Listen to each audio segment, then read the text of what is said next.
So welcome to all. Hello, कैसे हो सारे? तो welcome to our channel physics या भाई। तो आज हम लेके आए हैं इंटीग्रेशन का लेक्चर 5 और इंटीग्रेशन की जान सब्स्टिट्यूशन। मतलब ये इंटीग्रेशन का मोस्ट इंपॉर्टेंट टॉपिक है और ये थोड़ा लंबा जाएगा। ये हर क्वेश्चन में इंटीग्रेशन के 80% क्वेश्चंस में सब्स्टिट्यूशन ही होगी।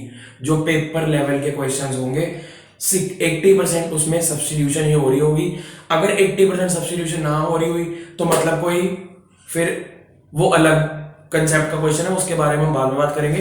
पर 80% जो क्वेश्चंस होंगे वो सब्स्टिट्यूशन से ही रिलेटेड होंगे। तो अब बिना कोई टाइम वेस्ट करते हुए सब्स्टिट्यूशन का सबसे पहला तो मतलब होता है एक चीज की जगह दूसरी चीज लिख दो। सब्स्टिट्यूट का मतलब यही होता है रिप्लेसमेंट, एक तरह से रिप्लेसमेंट कह सकते हो आप। सब्स्टिट्यूशन का मतलब होता है रिप्लेसमेंट। तो अब रिप्लेसमेंट को मैथ्स में मतलब कैसे, हमें कैसे पता लगेगा कि हमने सब्स्टिट्यूशन करनी है या नहीं करनी है? वो आपको प्रैक्टिस से पता लगेगा। पर उसकी एक और ट्रिक भी होती है। फॉर एग्जांपल हम क्वेश्चन के थ्रू ही समझते हैं। मान लो आपके पास ये क्वेश्चन आया 2x upon 1 plus x square dx। अभी शायद आपको ये ना समझ आ रहा हो, पर एक दो लेक्चर्स के बाद आप बिना मतलब पेन उठाए इस क्वेश्चन को पहचान लोगे कि इसमें सब्स्टिट्यूशन करनी पड़ेगी आपको। वो प्रैक्टिस से होगा। 2x upon 1 plus x square.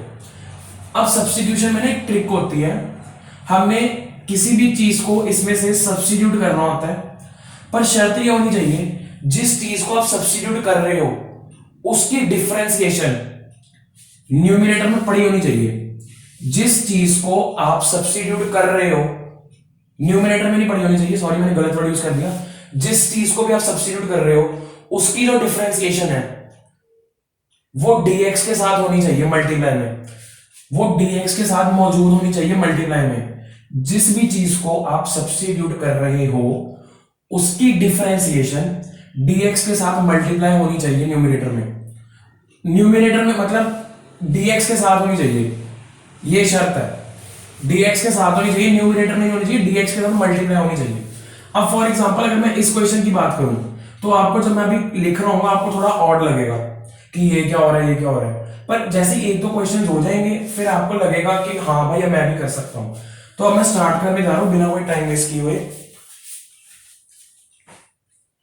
तो अब हम बिल्कुल स्टार्ट कर रहे हैं। अब हमने सबसे पहले यहां क्या लिखना है, क्वेश्चन लिखना है। क्वेश्चन आया हमारे सामने, इसकी इंटीग्रेशन करो।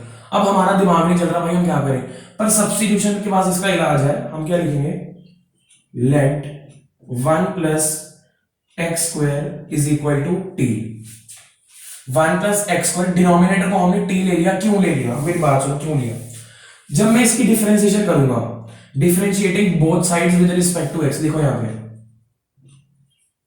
Differentiating with respect to x, ये लिखना यहां बहुत जरूरी है। तो जब इस साइड भी डिफरेंशिएशन होगी, इस साइड भी डिफरेंशिएशन होगी, जब यहां पे डिफरेंशिएशन होगी क्या होगा, 1 की डिफरेंशिएशन कांस्टेंट है 0, एक्स स्क्वायर की क्या होगी 2x, इधर तो 2x होगी, इधर की होगी। अब इधर क्या आएगा, t है, तो यहां पे आएगा dt बाय dx। इसलिए बोल रहा था डिफरेंशिएशन सीख के आना। अगर नहीं सीखी डिफरेंशिएशन तो कोई बात नहीं, इंस्टाग्राम पे पेज है, सेम यूट्यूब चैनल का नाम और इंस्टाग्राम पेज का नाम बिल्कुल सेम है, फिजिक्स या भाई। तो वहां पे जाके डिफरेंशिएशन की वीडियोस अपलोडेड हैं A to Z। आपको चाहे बिल्कुल ही नहीं आती चाहे अच्छे से आती है, पर फिर भी एक बार जाके देख लो। तो 2x is equal to dt by dx। अब ये dx इधर ले आओ, 2x dx is equal to dt। अब इसको डब्बा बनाओ। क्यों भाई, हमने 1 प्लस एक्स स्क्वायर को t लिया था। ओरली देखो 1 प्लस एक्स स्क्वायर की डिफरेंशिएशन क्या होगी, 1 प्लस एक्स स्क्वायर की डिफरेंशिएशन होगी 2x, वो तो ऊपर पड़ा था। अब देखो 2x dx बन गया। अब हमारे पास इसकी वैल्यू आ गई 2x dx की। अब हम सब्स्टिट्यूट कर सकते हैं। अब आप लिखोगे नाउ, अब आपका इंटीग्रल क्या बन गया, 2x dx की जगह लिख दो dt लिख दिया। और आपने 1 प्लस एक्स स्क्वायर को t लिया था तो इसको ऐसे लिख दो 1 अपॉन t। तो अब इस इंटीग्रल को आपको सॉल्व करना आता नहीं है क्या? 1 अपॉन टी की इंटीग्रेशन क्या होती है, log of mod of t plus c. पर शर्त यह है कि जो एंड में आपने यहां तक कर दिया, टी की जगह आपको ये वैल्यू दोबारा डालनी पड़ेगी। जिस वैल्यू को आपने टी लेट किया था वो आपको एंड में यहां डालनी है, तो उसका एंड में क्या आंसर आ गया, 1 plus x square plus c, log of mod of 1 plus x square plus c. अब आपको दिखने में थोड़ा सा और लगा होगा, पर ये जो हमारा मेथड है वो सेम रहने वाला है। हम ऐसे किसी चीज को टी लेट करेंगे जिसकी डिफरेंशिएशन dx के साथ मल्टीप्लाई हो रही हो। ये देखो, इसकी डिफरेंशिएशन क्या थी, 2x, वो dx के साथ मल्टीप्लाई हो रही है इधर न्यूमरेटर में पड़ी हुई है 2x dx। अब ये हो गया हमारा पहला क्वेश्चन, ये हमारा फाइनल आंसर है। अब हम आते हैं सेकंड क्वेश्चन पे। अब मैं रब नहीं कर रहा, हमारा सेकंड क्वेश्चन क्या है। अच्छा, अब ये क्वेश्चन एनसीईआरटी का ही है, ये बहुत ही बेसिक है, ये शायद आएगा भी नहीं, ये आ सकता है, ये अच्छा क्वेश्चन है।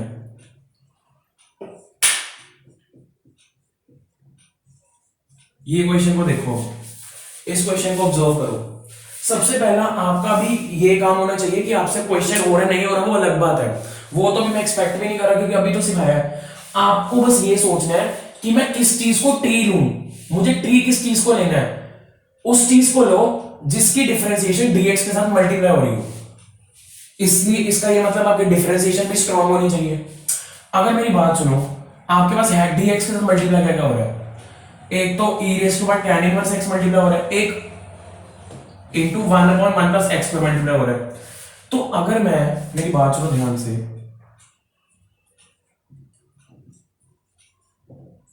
अगर मैं tan इनवर्स x को t ले लूं तो क्या बात बनेगी, सोचो एक बार। क्योंकि यहां पे फिर लिखोगे आप differentiate with respect to x। जब आपने डिफरेंशिएशन कर दी इसकी विद रिस्पेक्ट टू x, तब क्या बनेगा, tan इनवर्स x की डिफरेंशिएशन करो with respect to x, 1/1 plus x square is equal to dt by dx। अब ये dx उधर चला जाएगा, तो dx upon 1 plus x square की जगह मैं क्या लिख सकता हूं, dt। dx upon 1 plus x square की जगह मैं लिख सकता हूं dt। अब यहां पे आपका इंटीग्रल क्या बन गया, इंटीग्रल, हमने tan इनवर्स x को t लिया था तो e raise to power t हो गया। अब dx upon 1 plus x square की वैल्यू आपके पास है, क्या है, dt है। ये देखो, इसकी जगह हम dt लिख सकते हैं। अब हमारा वेरिएबल भी सेम हो गया, dt और t, तो मतलब सिंपल हो गया तो क्वेश्चन। क्यों, इसका आंसर हमें पता क्या होता है, इसका आंसर होता है e raise to power t plus c। बस शर्त ये है कि एंड में t की जगह आपने दोबारा ये वैल्यू सब्स्टिट्यूट कर देनी है। इसका फाइनल आंसर है e raise to power tan inverse x plus c, ये आपका फाइनल आंसर है। तो है कुछ भी नहीं है, इजी है, बस आपने विजुअलाइज करना है कि मेरे को किस चीज को t लेना है। t उस चीज को लेना है जिसकी डिफरेंशिएशन dx के साथ मल्टीप्लाई हो रही हो। सिंपल कंसेप्ट है। ये क्वेश्चन देखो, ये क्वेश्चन देखो, अलग वैरायटी है। इसमें क्या है, आपको बताया कि हम इसको भी ले सकते हैं t, इसमें डायरेक्ट ही पढ़ा था कि इसको t ले लो। तो ऐसे धीरे धीरे हम चलेंगे। तो अगर आप डिफरेंशिएशन भी लर्न करनी पड़ेगी और इंटीग्रेशन तो आनी चाहिए, देख लो। तो अब यहां पर थोड़ी सी कॉम्प्लेक्सिटी, मुश्किल नहीं है, मैं अभी भी बोलूंगा मुश्किल नहीं है, जितनी आप प्रैक्टिस करोगे उतना कम है। बस प्रैक्टिस करते जाओ, इसको नोट करो अच्छे से, इसे नोट करो अच्छे से। ये बेस है इंटीग्रेशन का, यहीं से पूरा चैप्टर चलेगा आगे। अब मैं रब कर रहा हूं, इसको एक बार देख लो, अच्छे से देखो, रब कर रहा हूं मैं।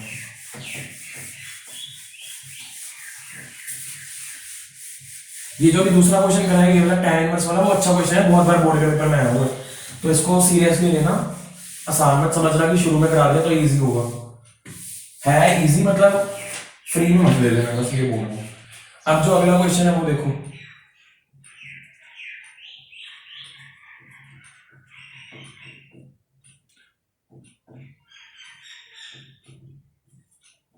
अब इस क्वेश्चन को कैसे डील करोगे, log x raise to power 7 upon x। अब मैं किस चीज को भाई t लूं कि उस चीज की डिफरेंशिएशन dx के साथ मल्टीप्लाई हो रही हो। कैसे, अगर मैं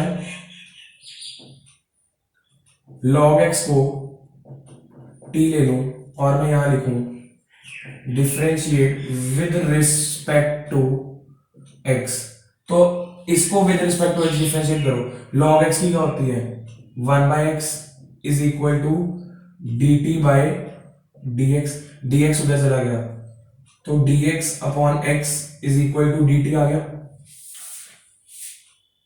अब log x की जो डिफरेंशिएशन है 1/x वो dx के साथ तो मल्टीप्लाई हो रही है, इसको मैं ऐसे भी तो लिख सकता हूं, अरे बात तो एक ही है 1/x। log x की जो डिफरेंशिएशन है 1/x वो dx के साथ तो मल्टीप्लाई ही हो रही है, पूरी डिफरेंशिएशन, ये पूरी डिफरेंशिएशन है log की, तो ये तो dx के साथ मल्टीप्लाई हो रही है ना। ये मेरे को लगा कंफ्यूजन हो रहा है इसलिए मैंने बताया।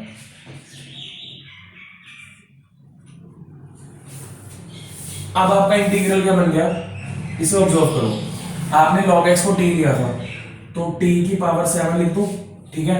अब dx बाई x की जगह क्या आ गया dt, देखो आपका वेरिएबल सेम हो गया। जब भी यहाँ पे वेरिएबल सेम होगा तभी आप इंटीग्रेशन कर सकते हो, वरना आप इंटीग्रेशन नहीं कर सकते हो, वरना आप इंटीग्रेशन नहीं कर सकते हो। t raise to power 7 dt, इसका तो आंसर पता ही आपको, t raise to power 8 upon 8 plus C.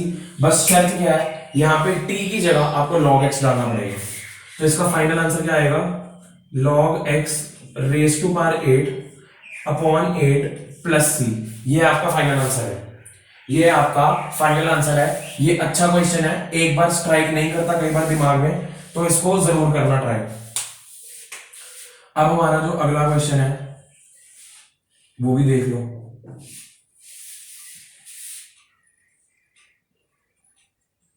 Sign a x plus b into cos a x plus b d x. अब इसको कैसे करना है हमने सॉल्व, ये अब सब्स्टिट्यूशन का हो भी सकता है नहीं भी हो सकता। देखो अब ये देखो, जो साइन के अंदर वाला एंगल और कॉस के अंदर वाला एंगल है वो सेम है, तो आप इसको ये समझ सकते हो sine theta into cos theta, for example theta बोल रहे हैं तो sine theta into cos theta तो कुछ होता ही नहीं है, तो आपको यहां पे ट्रिक लगानी पड़ेगी, मल्टीप्लाई एंड डिवाइड बाय 2। अच्छा, अब ये चीजें कैसे पता लगेगी, कई बच्चे पूछते हैं कि सर मतलब किसी को क्या पता कि हम किससे मल्टीप्लाई करें किससे डिवाइड करें। ये तब होगा जब आपको फॉर्मूलाज अच्छे से लर्न होंगे और आपने प्रैक्टिस बहुत अच्छे से की होगी। मल्टीप्लाई डिवाइड बाय 2 मुझे कैसे पता लगा कि 2 से ही क्यों करना है, क्यों भाई, अगर मैं मल्टीप्लाई डिवाइड बाय 2 करूंगा तो यहाँ पे 2 साइन थीटा कॉस थीटा नहीं बन जाएगा, उससे क्या होगा, फिर कई बच्चे बोलेंगे भाई वो ना साइन 2 थीटा का फॉर्मूला बन जाएगा। अभी दिखाते हैं, तो मल्टीप्लाई डिवाइड बाय 2 जब करोगे, डिवाइड बाय 2 ऐसे रखो, 2 अंदर ले जाओ,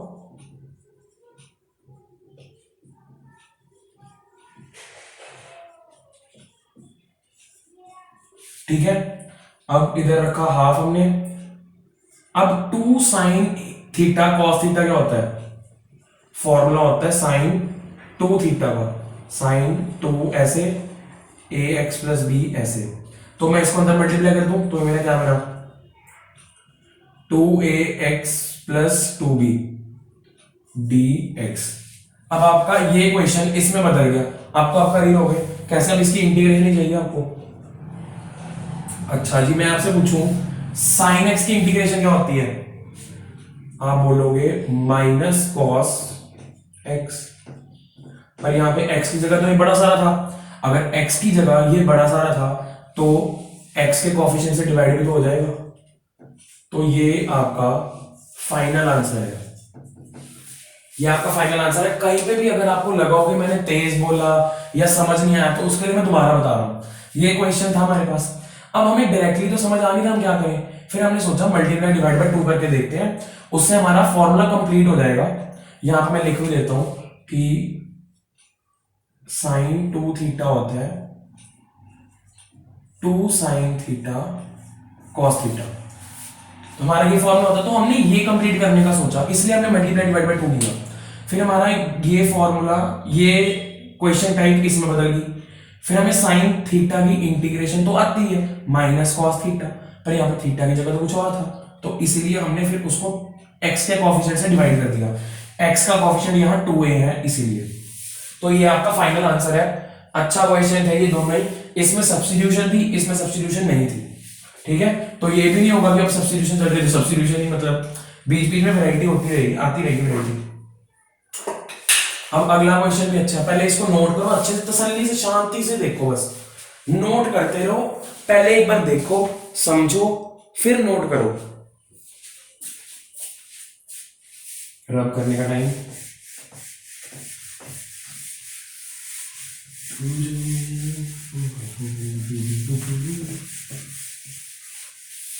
अब हम अगला क्वेश्चन देखते हैं, एनसीईआरटी का बहुत अच्छा क्वेश्चन है, एक्सरसाइज का क्वेश्चन है, इजी भी है काफी।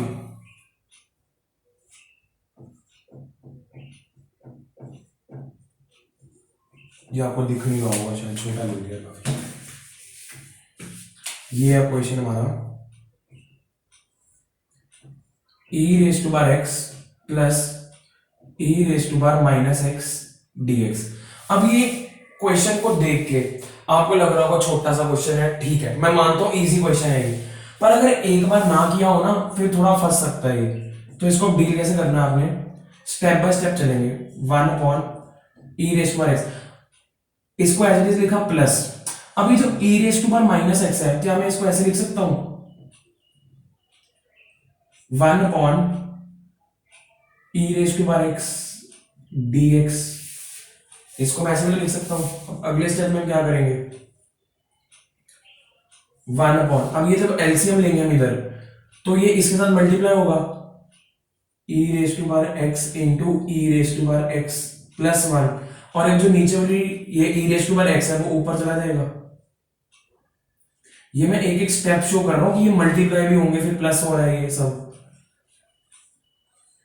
e रेज टू बार x अपॉन, अब e रेज टू बार x into e raise to बार x, when bases are same powers add हो जाती हैं, तो e रेज टू बार x प्लस x कितना हो गया, 2x plus 1 dx।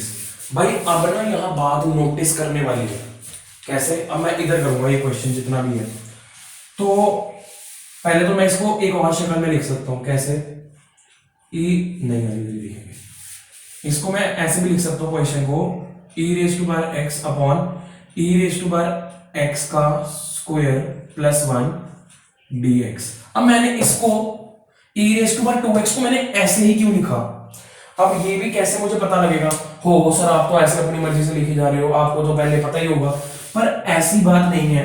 e raise to bar 2x को मैंने ऐसे क्यों लिखा, क्योंकि मुझे पता है दिमाग में कि अब होनी है सब्स्टिट्यूशन, e रेज टू बार x की डिफरेंशिएशन क्या होती है, e रेज टू बार x वो हमारी ऊपर पड़ी हुई है, इसीलिए मैंने e रेज टू बार x को ऐसे लिखा है, e raise to bar 2x था, इसको मैं ऐसे भी तो लिख सकता हूं। अब ये हमें कैसे पता लगेगा, हमने कैसे लिखना है, प्रैक्टिस से।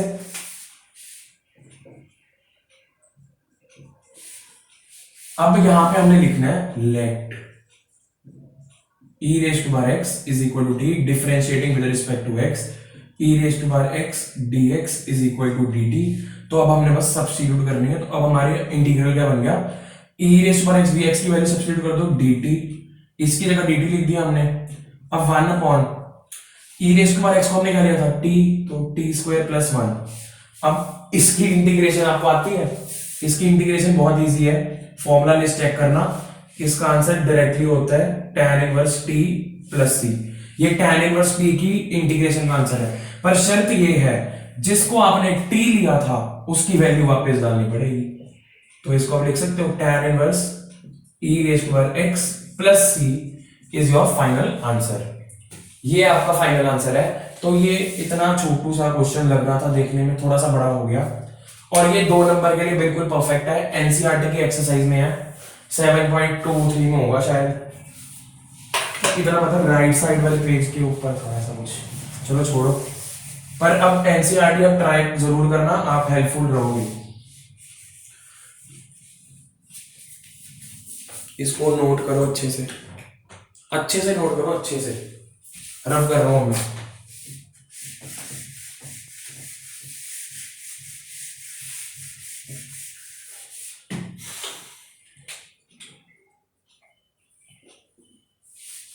अब ये क्वेश्चन देखो,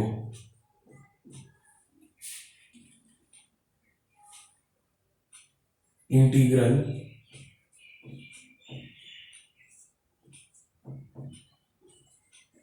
ये cos of under root x upon under root x, ये बहुत इंपॉर्टेंट वैरायटी है, बहुत सही वैरायटी का क्वेश्चन है ये। अब इसमें एक ट्रिक होती है, ये लर्निंग क्वेश्चन होते हैं। क्यों लर्निंग क्वेश्चन होते हैं? क्योंकि इसमें बंदे को पता ही नहीं लगता कि हमने करना क्या है, तो इसको अप्रोच करने के क्या तरीका है। अब पहले तो देखो dx के साथ क्या क्या मल्टीप्लाई हो रहा है, cos under root x upon under root x. तो हमें क्या करना होगा इसमें, लेट अंडर रूट एक्स को t मान लो। अंडर रूट एक्स को हमने t माना क्यों? अंडर रूट एक्स की डिफरेंशिएशन क्या होती है जरा बताना। अंडर रूट एक्स की डिफरेंशिएशन होती है 1/2 अंडर रूट एक्स। तो 1 अंडर रूट एक्स तो है हमारे पास। चलो शुरू करें, differentiating with respect to x. अच्छा हाँ सर, मैं एक और बात बताता हूं। अंडर रूट एक्स की डिफरेंशिएशन क्या होती है, 1/2 अंडर रूट एक्स। तो यहाँ 2 तो नहीं है, तो कांस्टेंट से कभी डरना मत। कांस्टेंट हम अपने आप ही कुछ ना कुछ कर लेके लगा देंगे कांस्टेंट। कांस्टेंट से कभी नहीं डरना। अंडर रूट एक्स की जगह differentiation 1/2 under root x dx is equal to dt। तो आपको जो समान चाहिए वो रख लो इधर, 1 अंडर रूट एक्स, और 2 को उधर भेज दो, 2 dt। कांस्टेंट से डरना मत, कांस्टेंट अपने आप हम छेड़खानी कर सकते हैं कांस्टेंट के साथ। अब आपके पास इसकी वैल्यू आ गई। अब हमारा इंटीग्रल क्या बन गया, अंडर रूट एक्स को हमने टी लिया, तो यहां पे क्या बना मेरे पास, cos t dx upon under root x की वैल्यू क्या आ गई, 2 dt। अब 2 तो कांस्टेंट है, 2 को बाहर ले जाओ, कांस्टेंट से मत डरो। अब cos t dt, इसकी इंटीग्रेशन करनी है, मतलब आपने cos t की इंटीग्रेशन क्या होती है, sin t प्लस सी।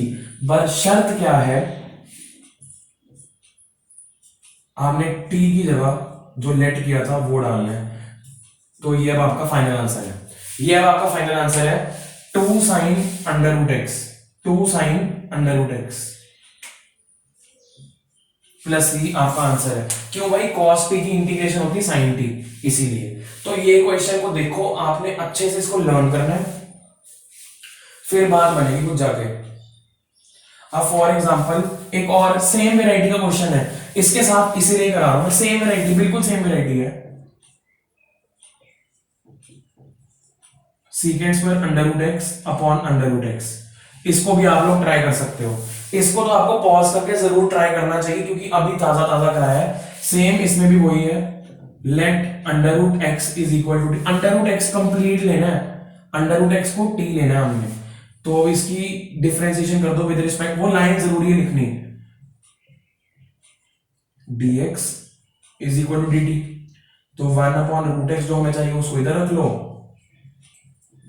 इसको उधर भेज दो। अब हमारा इंटीग्रल क्या बन गया, सीकेंड स्क्वायर टी dx, ये देखो dx upon under root x की जगह मैं क्या लिख सकता हूं, 2 dt। अब सीकेंड स्क्वायर टी dt का आंसर क्या हो गया, 2 tan t, tan t, tan t आ गया ना आंसर। तो अब इसकी जगह मैं क्या लिख सकता हूं, t की जगह tan under root x plus c. तो आपका फाइनल आंसर आ गया। तो ये दो सेम कैटेगरी के क्वेश्चंस, पहले अच्छे से थोड़ा टाइम लेके समझाया, फिर ये दूसरा क्वेश्चन मैं मानता हूं थोड़ा तेज किया, पर बिल्कुल ही सेम है यार, बिल्कुल ही सेम, बिल्कुल ही सेम हो गए। तो ये थोड़ा स्पीड अप सा हो गया ना। तो अब हम लास्ट क्वेश्चन लेते हैं आज का, इस लेक्चर का सॉरी। इसको अच्छे से नोट करो, सब्स्टिट्यूशन अभी शुरू हुई है, अभी सब्स्टिट्यूशन की बिगिनिंग है। मैं आपको ना 2-3 क्वेश्चन देता हूं, आप खुद करके एक बार ट्राई करो।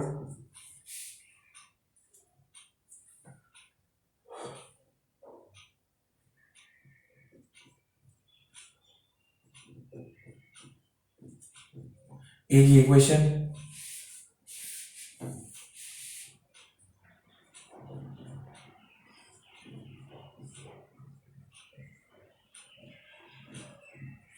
एक ये क्वेश्चन 2x। अब सबसे पहले इस क्वेश्चन को देखो, x square upon 1 plus x cube dx। अब आपने किसी ऐसी चीज को t लेना है जिसकी डिफरेंशिएशन dx के साथ मल्टीप्लाई हो रही हो। तो यहां पे ध्यान से देखो, let 1 plus x cube is equal to T.